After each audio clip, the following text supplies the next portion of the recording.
Okay, so good afternoon to all of you who are joining us to our fourth session of the day. My name is Felix Sanchez. I'm a graduate of Hostos Community College from the class of 2002, and I am the Alumni Relations Manager here at the Office of Alumni Relations. On behalf of the Division of Institutional Advancement, the Office of Alumni Relations, and Eugenio Maria de Hostos Community College, I extend a warm welcome to each of you attending our Financial Empowerment Seminar this afternoon. It is a privilege to have our students, STEAM Hostos alumni, staff, and faculty members in attendance. Thank you for gracing us with your presence. A few housekeeping reminders. This presentation will be recorded for future reference. We kindly request that all participants remain muted throughout the duration of the session. We also encourage all attendees to please ask questions throughout the presentation using the Q&A feature at the bottom of your screen. We will have a dedicated time at the end of the session to address all of them. Thank you for your cooperation. As part of a busy agenda for the day, the Financial Empowerment Seminar was organized to provide the Hostos community with a valuable opportunity to improve our financial knowledge and skills. We trust that the information you receive today will assist you in refining your financial goals and achieving success. For this session topic, home lending, our first speaker is a vice president and branch manager for Popular Bank in the South Bronx. She has been in banking for over a decade, and her duties include leading a team of banking professionals, managing client relationships, business development, and community involvement.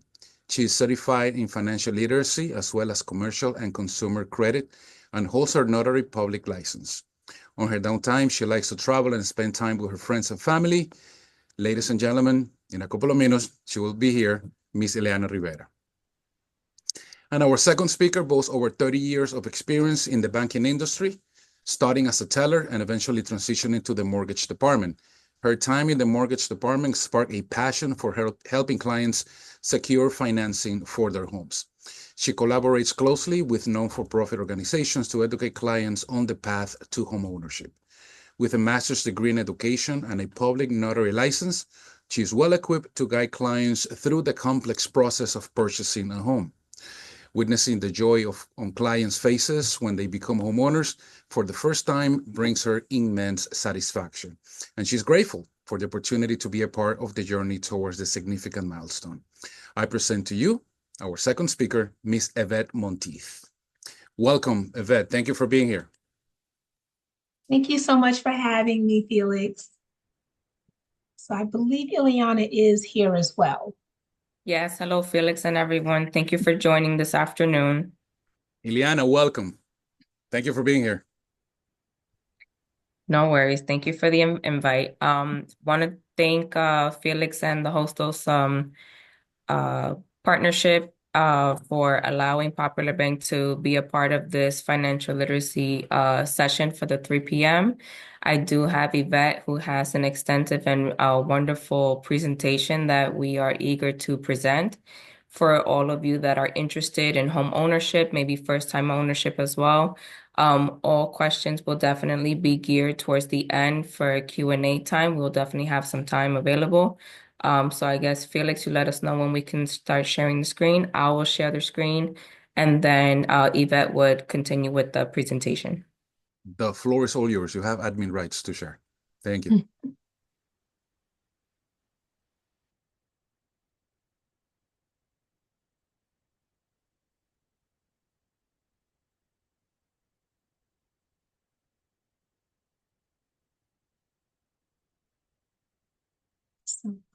Okay. So we can go to slide 3, Ileana. Okay. So again, ladies and gentlemen, thank you so much for joining. You are definitely our future as far as home ownership is concerned. So here, what we're going to do is give you a snapshot of the journey and the expectation. Okay. So I would like for you to just, adhere to the slides that we have. And as Ileana stated, just hold your questions to the end and we will address them. Any questions that you feel that you don't want to share in the forum, we will have our contact information where you can reach out to me and, that we can express those questions in a more private setting. Okay. So step 1 is to get ready. this is where you're going to definitely decide if you are ready to buy a home. That is very important, okay? You want to definitely figure out how much you can afford. So when we say figure that part out for yourself, it basically means if you have a high paying job, right? And you saying, okay, well, I want the bank to just qualify me for whatever amount that they think I can afford. You have to keep in mind that there's going to be a high monthly payment attached to that request. So always have an idea of how much you want to spend on that property, as well as how much of a monthly payment you're going to be comfortable with. That is very important. The next thing you want to do is check your credit profile. There are three things that the lender will look for. We look at your income, your assets, and your credit. Those are the three key criteria for you to qualify and be eligible for a mortgage, which we're going to dive into those a little bit more. So checking your credit history yourself, number one, you will not get a credit inquiry, and there is no impact to your credit scores. Keep in mind, there are 3 credit bureaus. And being that there are 3, not everybody will use all 3 because of the cost. But the lender, when you're going for mortgage financing, will pull from all 3. And they are Experian, Equifax, TransUnion, and oh, I'm sorry, I already said all 3. I keep thinking there's 4 of them now. So Experian, Equifax, and TransUnion.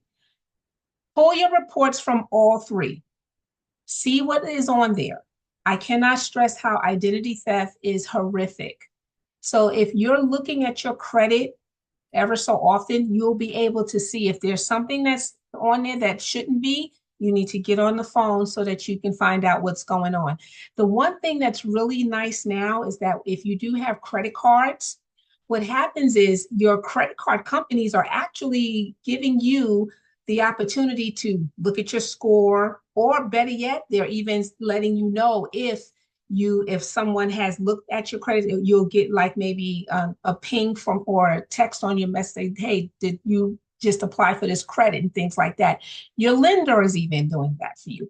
Take advantage of those resources, because there's other ways that can help you to make sure that your credit is not being, let's say, put it on for somebody else. Because right now we do a lot of shopping online, and the dark web is very real.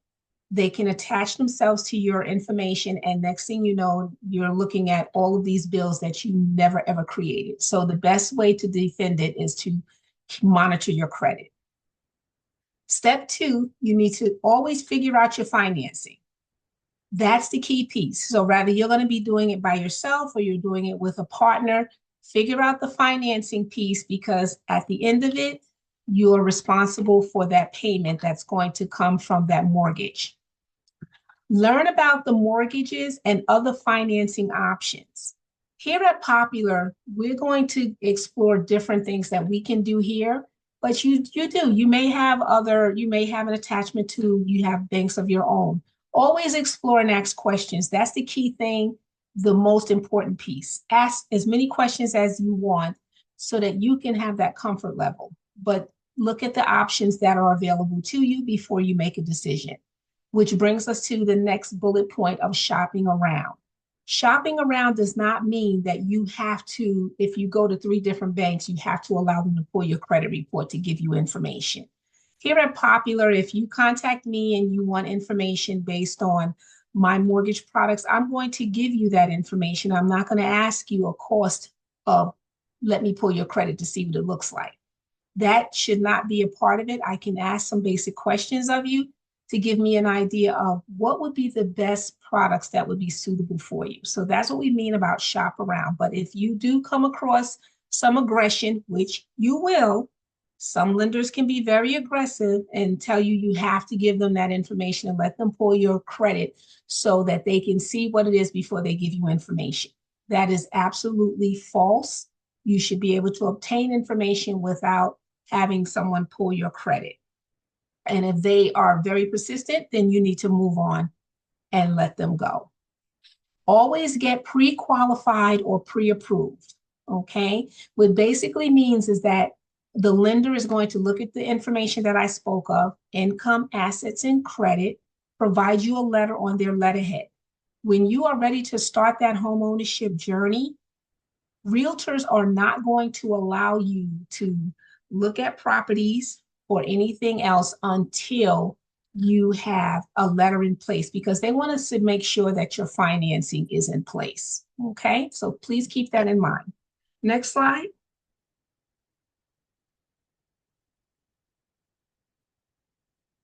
Okay. Okay, now, when you are shopping for your home, the one thing we want you to know is you are in control. Do not let anybody else take that from you, okay? You're controlling everything, because at the end of the day, you're the one responsible for that monthly payment. So you get to pick your own team. Your team will consist of your lender, your realtor, a home inspector, and finally, of course, your attorney. Now, there are nonprofit organizations that are centered all around the New York City area that you may not even be aware of. I bet you may not even also be aware of the fact that there are grants that are available for first-time home buyers. For the city of New York, the 5 boroughs, you can actually have a grant if you qualify that is 20% of the purchase price up to $100,000. Okay, but it will require you to take a course, which you definitely want to do. It's called a home ownership course, which, you know, we can definitely refer you to the organizations that entertain them. And this course is going to also give you a wealth of information. That's the foundation that you need. Education is key when you're going through the home ownership journey. So you would be in control of picking your team. Never let someone pick that team for you. Because, for example, again, remember what I stated? Aggression is not just on the lender side, it can also be on the real estate agent side. Realtors, too, can say, you know, don't worry about getting your own attorney. I have one. I have my own lender for you. No, you choose your own team because you want to build that comfort level with the team of your choice, not somebody else's choice, because this can be one of the biggest debts that you will ever carry. Well, let me rephrase that. Aside from student loans and children, that's one of the third of the biggest debts that we would ever carry. Okay, so you want to be in control of that. Okay, find a home that fits your needs, something that you can afford. Okay, we all may have big dreams to have the big, beautiful homes and things of that nature, which is great, but you want to find something that's going to be affordable and manageable for you. Then the next step would be is to buy your home. Now, when you're ready to do that, that's when you've gotten that letter, your lender has vetted out your information, and now you're in position with your real estate agent to make an offer on a property. Once you make that offer, then it could come a time where you might have to negotiate, because there could be some things that, you know, might need to be a little spruced up or whatever the case may be, but the negotiation stage does take place. And this is why it's very important to have an attorney a part of the transaction, because we're not versed in real estate law. So you definitely need an attorney, because that's the person who's going to make sure when you sign that contract that everything is in place on there, because you are going to be putting down money at the signing of that contract, and it needs to be protected. So there's certain languages in there that has to be listed in order to provide that protection. So that's why we tell you, choose your own team and make sure that they are vetting all of this information. And then you definitely want to consider getting a home inspection. Now, when you're going through the mortgage journey, the bank will do an appraisal. An appraisal is put in place so that to tell us the value of the property. An appraiser is not licensed to tell us the story of the home. The home inspector does that. So that is the person who's going to go in the house. They're going to turn on the water faucets. They're going to flush the toilets. They're going to look at the roof. They're going to go through everything, the basement. They're going to make sure everything is fine. If there's some issues, it's going to be in the report. Then you can go back to the negotiation or you can walk away. Home inspections are very important. If someone tells you, I'll sell you my house, but you have to waive the home inspection, that's a red flag. You don't want that home, because that means if someone is telling you to waive something, that can be a potential problem. And once you become the owner, now it becomes your problem. And then guess what? You get to go to a closing. It never, ever happens this fast. I want to put that out there right now. It does not happen. We wish it can happen this fast, but it does not. So there's all of these little steps that we put in place so that you can get moving towards the closing part of the transaction. And of course, step 5 is to maintain the home. Okay, next slide. Okay. How the mortgage works. First thing is there is the amount of the loan. Okay. The loan amount is going to be based on the difference between how much you put down and the sales price. So let's look at that, for example. If you have a sales price of, let's say, 300,000, you wanted to put down 3%, which is 9,000, right? You put that down, your mortgage now is going to be 391. Okay. So the loan amount is very important because that's what's going to trigger what your monthly payment will look like. Interest rates. There are different kinds of interest rates. For first-time home buyers, you are only really should be entertaining a fixed rate mortgage. Fixed rates are just that. It stabilizes the payment, which we're going to go through what we mean by that when we say stabilizing the payment. Okay. So a fixed rate attached to your mortgage, which is a term. The term of the loan can be 15 years, 30 years. 95% of the time for first-time home buyers, the mortgage is for 30 years. Now, when you say 30 years, like, oh my goodness, that's such a long time. Not necessarily. When you're dealing with a mortgage, right, you can actually make extra payments towards your mortgage. By doing that, you can take up to 7 years off your mortgage by making one extra payment a year. So do not let the term scare you when you see 30 years, because most of the first-time home buyer products have a 30-year term because it spreads out the mortgage, but you have the ability to make extra payments to pay off the mortgage prior to 30 years. That's what we recognize as an amortization schedule. Okay, so there's certain parts that's going to be a part of that overall profile of the mortgage to include the payment. Okay, next slide.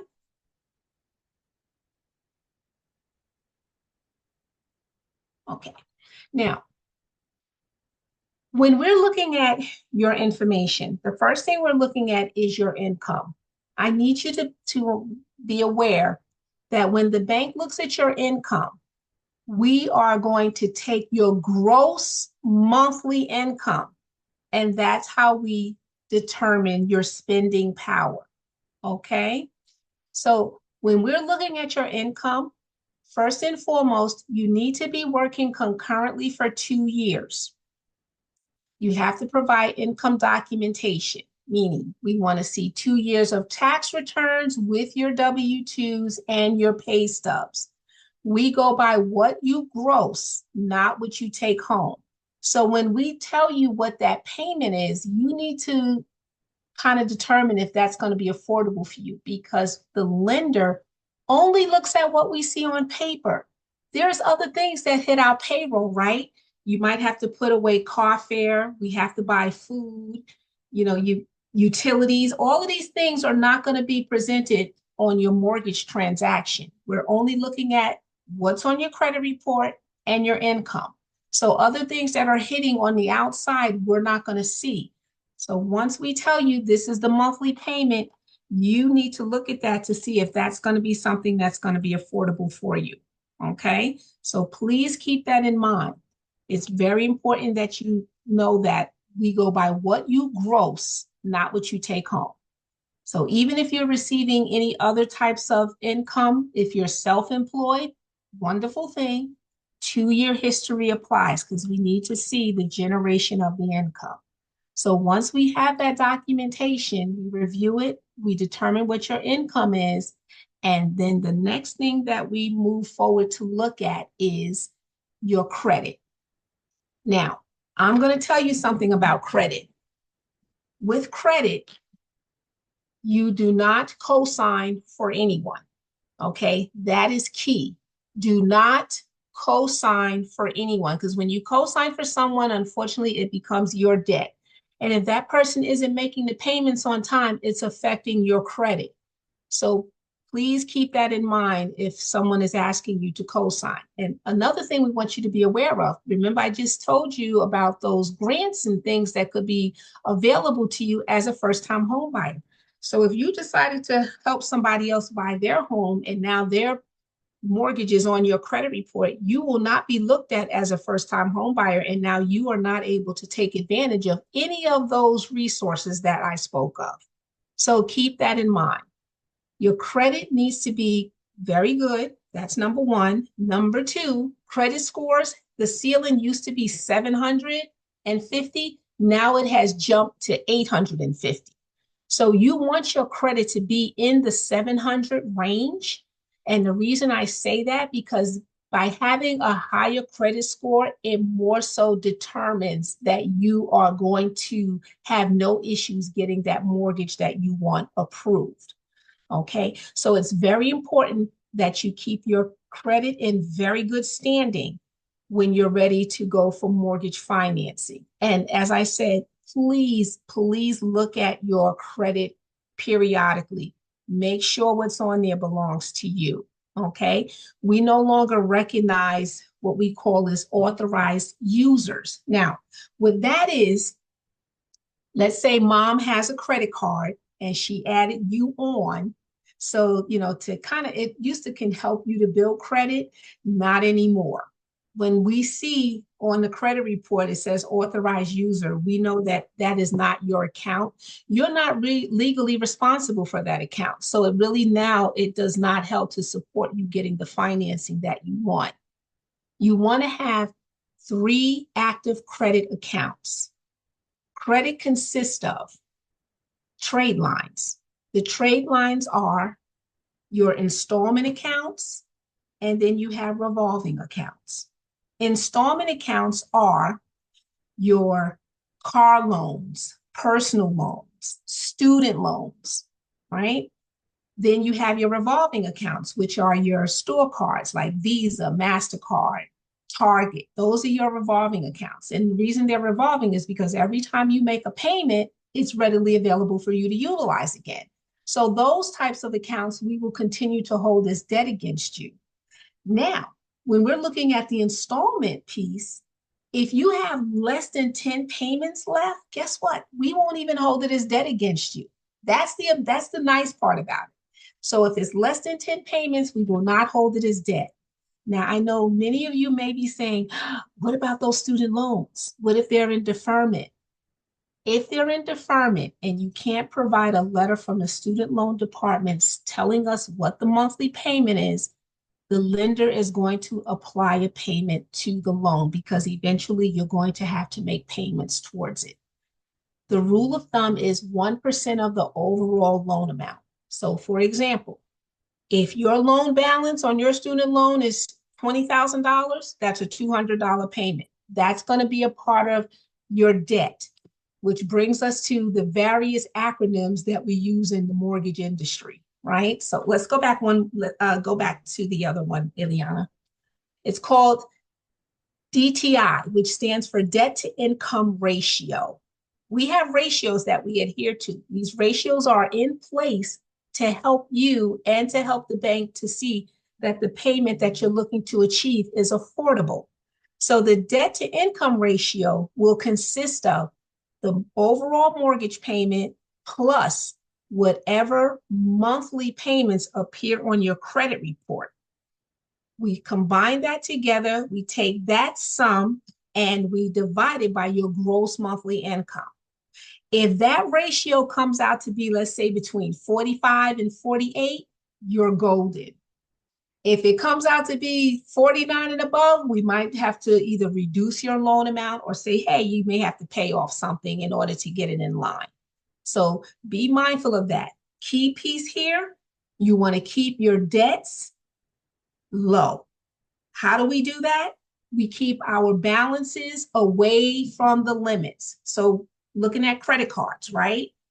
You have a limit of $5,000. If you spent $2,500, guess what? You just use 50% of that. That can hurt your credit score. You don't want to do that. You spend $1,000, you can get it moved down, right? So that means that now that's like a 30% usage. You want to keep it well away. You want to have a big, healthy space between your credit and the limits, right? Because when you do that, that's going to help to have your score in a better position, right? Meaning because that drives a higher score when you have less debt, okay? So keep that in mind. What's the one thing that we learned in COVID, right? Everywhere we went, it was 6 feet social distancing, right? Apply it to your credit. If you take your credit limit and you put it close to the balance, guess what? It's going to get sick, and the cure is it's going to take all the money out your wallet, right? We don't want that. But if you keep them far apart, that means that the limit is $5,000 and I only have a balance of $300. That's affordable. Let me pay that off. Everybody's happy. So try to apply that in your credit, because that will also help to keep your scores where they need to be. We also have what we call our housing ratios, which means the monthly mortgage payment divided by your gross monthly income. We want that ratio to be between 40 and 45%, because that will say that this mortgage payment is affordable for you. So the bank has guidelines that we need for you to adhere to as well as we do, because it also helps so that you're able to manage the payments. Because keep in mind, just having the mortgage payment is not the only piece to owning a home. When you own a home, you have also other things that are going to hit. For example, there's water bills, there's your utilities. These are things that are not a part of your mortgage payment, so you have to be prepared for them. Okay, next slide. Now we're going to go over what a mortgage monthly payment will look like. It's called, what we like to call is the PITI. Okay, so remember when I talked about that fixed rate? Because you don't want no adjustable. That is not for you. We are only discussing fixed rates, all right? Because that's going to stabilize your payment. So let's break that down for a minute. You have the principal, which is the amount you borrow, the interest, which is the interest on the amount that you borrow. That's what the bank gives you. That's the fixed interest rate. Then you have an escrow, which covers your taxes and insurance. And I'm putting the S at the end of insurances, and you're going to find out in a minute why I did that. So your payment is broken down in 4 parts, but the principal and interest payment. So let's say, for example, the principal and interest payment of your mortgage is $2,500, right? That portion of your payment, because it's a fixed rate, that portion of your payment will never change throughout the life of the loan. So that's why we want you to have that fixed rate, right? Now, what will change is going to be underneath the umbrella of the escrow, because that covers the taxes and the insurance. You're going to be required to pay real estate taxes on your property. You have to have homeowners insurance, because if something happens to the home, you need the home to be restored back to its useful self.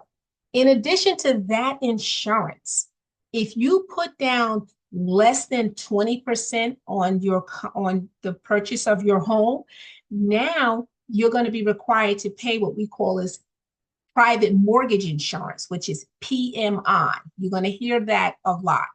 There are some products, like we offer a product for our first-time home buyers where you can do as little as 3% down, and there is no PMI. But there are products that do have that because the bank wants insurance on anything above 80% of the financing. They want insurance on it. So God forbid, if the property does have to go into foreclosure, that portion is going to be paid, and then the bank will, of course, secure the property to pay off the other piece of it.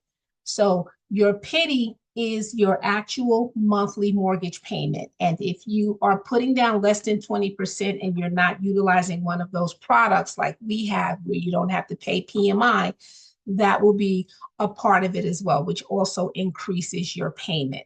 So the way to keep this more stabilized, because we already know our taxes and our insurance, that's something we can't control, that will continue to increase based on all of everything that's happening. But we can control the principal and interest, and how we do that is because we are looking at a fixed rate mortgage. Okay. Next slide. Okay. The mortgage is a loan to buy your home. All right, so here's some other key pieces we need to know. The principal is the amount of money you borrow. The cost pertains to all charges, meaning the interest. You can be charged points. Those are fees that the bank can charge you for the loan. You can have other charges such as appraisal fees and things of that nature. So when we're looking at the cost and we're looking at your down payment, that brings us to the third piece of what the lender is going to look at. We talked about the income. We've talked about the credit. Now we're going to talk about the assets. You need to have sufficient funds to complete the transaction. And the bank will ask you for 2 months of bank statements if you're receiving retirement accounts, investment accounts. These are all of your accounts that if you're utilizing for the transaction, we need to see the most current 2 months. We look at those statements to confirm that you have the sufficient funds to close. So those would be the assets that we're looking at, because we have to make sure that the costs are covered to include the down payment. Okay. You're going to see something else called an annual percentage rate. That's the overall cost of the entire loan. Now, you as the buyer does not pay on that rate.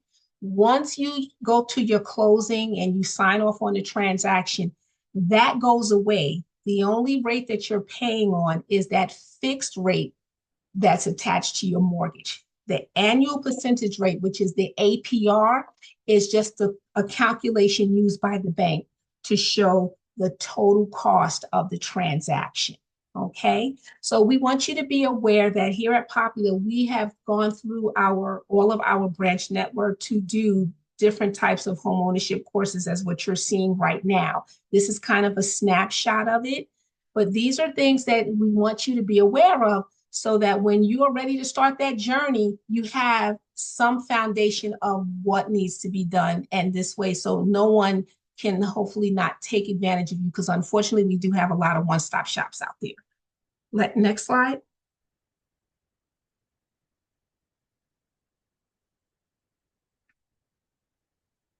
Okay.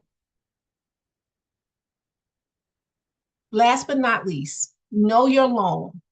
Learn about your financing options for buying a home. We always encourage you to shop around. Get as much information as you possibly can so that you can understand the right deal that's going to work for you and your family. Always ask questions. Do not be afraid. I've always had a big stickler of a dumb question is a question that you do not ask. Ask as many questions as you would like, because you need to feel comfortable when you're doing this transaction.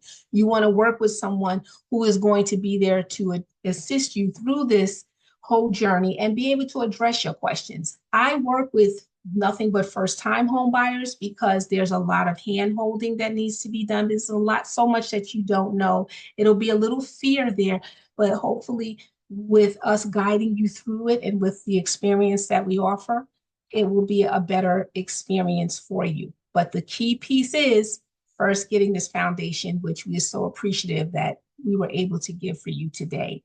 So with that being said, Felix, I guess we can open it up for some questions. Thank you, Ms. Monteith and Ms. Rivera, for this wonderful presentation. So I encourage those in attendance, if you have any questions, you could open up your mics or provide those on the Q&A section at the bottom of your screen.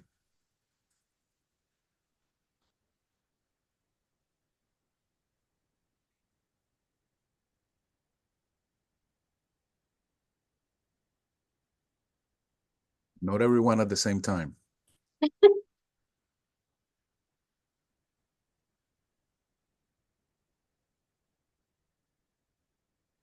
All right, our first question. What did the Fed decide on interest rates today? I knew. Now, see, I thought we were going to get away from that one, Felix. Well, it appears that I haven't been able to watch the news because I was here with you, but from what I'm hearing, it looks like they might have went down by I think a half a point, they're saying, but I'm not really sure because I have not confirmed anything yet. But that is a good question. I want you to be aware of that, even though they say it impacts all, the lending and the financing, be mindful it doesn't automatically hit the mortgage rates as soon as it's done. It takes time for it to funnel through the system before we see an impact on it. Excellent. Another question, where does one go for home buyers class? Okay, so we have a wealth of nonprofit organizations that are centered around the New York City area. You have NHS of New York City, which is a big organization that covers all of the 5 boroughs. You have NHS the Bronx. You have ones that are in various counties that you can go to. So Felix, what I can do is I can share the websites, the link with you, and then you can provide it out. Sure, absolutely. Mm-hmm. A follow-up to the previous question, the rates apparently was decreased by half a point, and we're being asked how long does it take for the mortgage rate to be lower? It can take some time. It's very hard to say because the reason I have to be kind of vague with that is because rates can change daily, and it really depends on, how the market is doing that day for it to have an impact on the rates. So it's not an answer that I know that you're looking for, but it's kind of like the best formative answer I can offer because of the volatile of the rates they can change periodically. So it's really can't determine just because they did it today that the rates are going to change tomorrow. Excellent. And Evette, for those in attendance who might be homeowners, what's your advice on refinancing? Well, okay, if you are an existing homeowner now, and if you did a refinance back when it was COVID, you got like this phenomenal rate. If you can keep it, I would say definitely keep it. But if your rate is higher right now, always you will want the rate to be at least 1 point and more before you do a refinance, because that's when you'll see the benefit. So if your rate right now is at 7%, if the rates now are at 6%, that would be something you would want to consider doing. You would do the refinance. If it's less than a point spread, I would not do it, because you still have to also consider you're going to pay closing costs as well. And you want to make sure that that's a part of the formula. So you want to see kind of like a difference in that payment. Any other questions?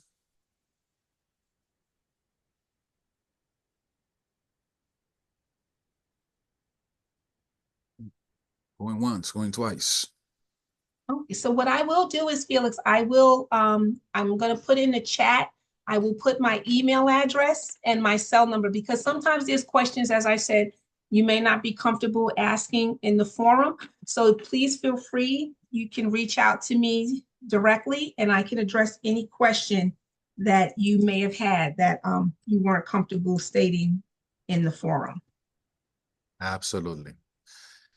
So once again, we wanted to thank Ms. Monteith and Ms. Rivera for being here today. We encourage all of our Hostos alumni here in attendance to please remain engaged with our institution to make a continued positive impact in our communities and to continue showcasing the strength of our talent here at Hostos. I'm asking you to please save the day for our upcoming event, which is the Laugh-a-thon. It's an exciting fundraising comedy happening on Thursday, October 24th. Get ready for an evening filled with laughter, fun, and entertainment, all in support of Hostos Community College students. Mark your calendars again, Thursday, October 24th, and stay tuned for more details. You won't want to miss this night of comedy for a great cause. Be sure to tune in promptly today for our last session at 5:30 p.m., which is planning for the future 101 as part of this agenda of the Financial Empowerment Series agenda. On behalf of Hostos Community College, the Division of Institutional Advancement, the Office of Alumni Relations, Ms. Ileana Rivera and Ms. Evette Monteith, thank you all for spending time here with us. I'm Felix Sanchez, the Alumni Relations Manager, bidding you farewell. Have a fantastic afternoon, everyone, and we look forward to seeing you again today at 5:30 p.m. Thank you very much. Have a nice day. Thank you so much for having us again. So appreciated, and good luck to everyone. Yes, thank you for having us. Thank you all. Bye-bye. Bye-bye.